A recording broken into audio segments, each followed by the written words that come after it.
ಶಿಕ್ಷಕರ ನೇಮಕಾತಿದ್ದು ನೀವು ಕೇಳ್ತೀರಾ, ಎರಡೇ ವರ್ಡು. ಈಗ ಜಸ್ಟಿಸ್ ನಾಗಮೋಹನ್ ದಾಸ್ ವರದಿ ಎಲ್ಲ ಕೊಟ್ಟಿದ್ದಾರೆ. ನಮ್ಮದೆಲ್ಲ ಈಗ ಫ್ರೀಡಮ್ ಇದೆ.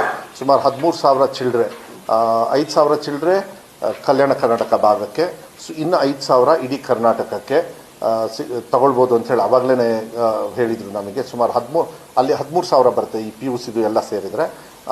ಮತ್ತು ಅನುದಾನಿತ ಶಾಲೆ ಅದು ಕೂಡ ಈಗ ಓಪನ್ ಅಪ್ ಆಯಿತು. ಅದು ಕೂಡ 5,000 ಚಿಲ್ಡ್ರನೇನೋ ಇಲ್ಲ 6,000 ಬರ್ಬೋದು. ಟೋಟಲ್ ಎಲ್ಲ ಸೇರಿ ಒಂದು 18,000 ಟೀಚರ್ಸ್ ರಿಕ್ರೂಟ್ಮೆಂಟು.